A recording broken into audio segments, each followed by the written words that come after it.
Welcome to Policy on Demand. I'm Sindhu Blume. And I'm Scott McCandless. It is the week of February 12th, and this is your Monday briefing.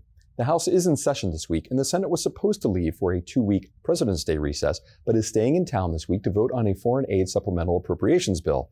For those of you following the House-passed tax bill addressing 3 TCJA business tax provisions, that will not be considered by the Senate at least until it returns the week of February 26th and perhaps later.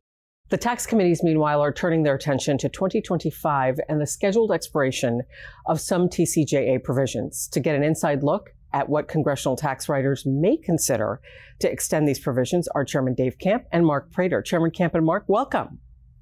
Thank you, Sindhu. Thank you.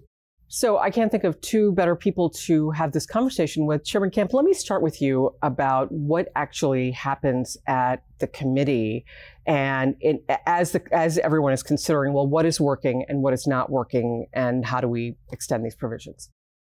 Well, thanks, Sindhu.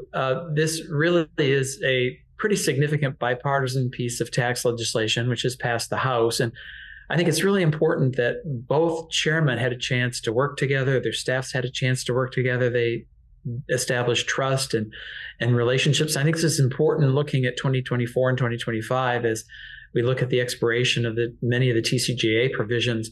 And they've also got a sense of where their members are. And, this is just invaluable experience that will be, I think, very helpful going forward, not only the relationship building, but the negotiation and knowing who they can trust. And I know that this was a four corners discussion, also involved leadership in the House and Senate.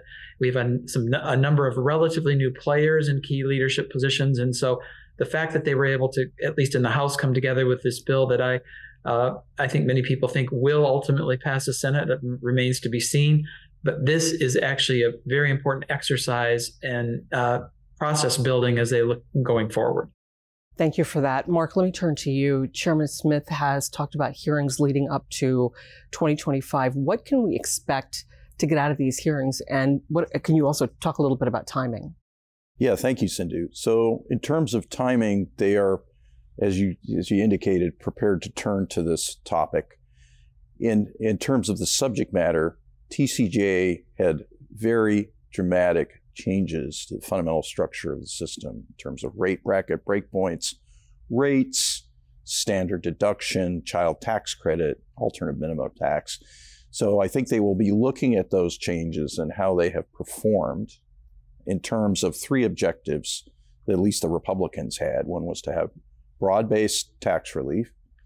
Second was to provide it in a simple manner. And the third was to make sure that it stuck together and sustainable in that sense. Okay.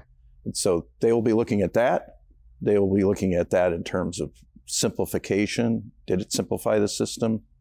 And there will be also special attention paid to the alternative minimum tax, in which there were a lot of filers, a number of filers were reduced, and looking also at the pass-through deduction for pass-through businesses and how that's performed. Chairman Camp, perhaps I could turn to you. What is the extent of these explorations? Will it be limited to the TCJA expiring provisions, or do you think it will be an investigation into broader potential tax reform?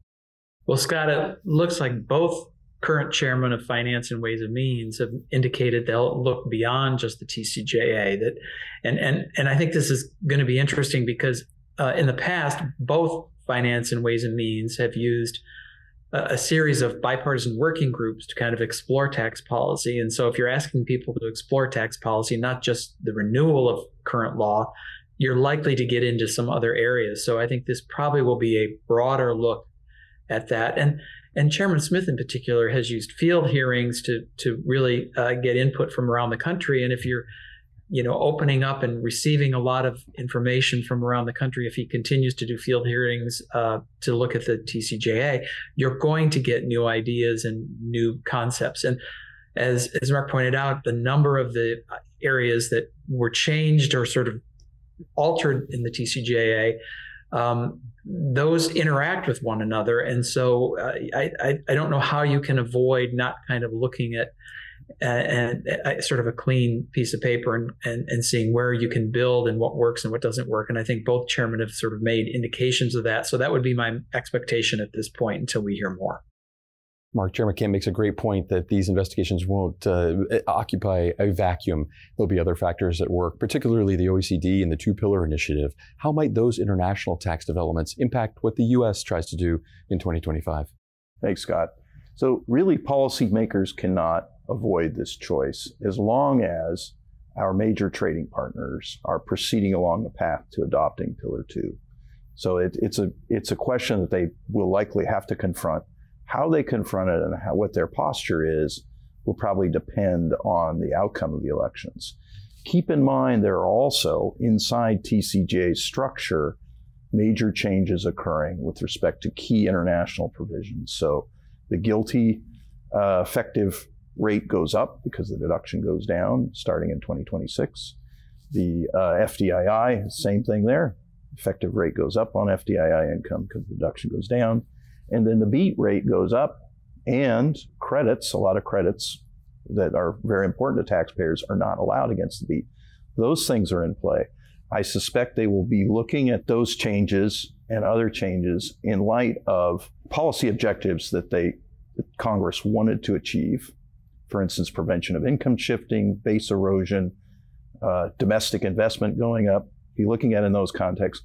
They will also be looking at the OECD agreement, Pillar 2, how it's performing in light of those same notions. Is U.S. domestic investment coming up as a result of that? Is there more income shifting as a result of that? Is there a base erosion risk as a result of that? So I think the examination will be along the same lines.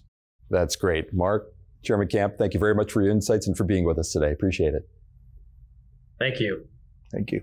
And for our viewers, you'll find a link to the latest Week in Review with Mark Prater, and stay tuned for another Week in Review coming up this Friday.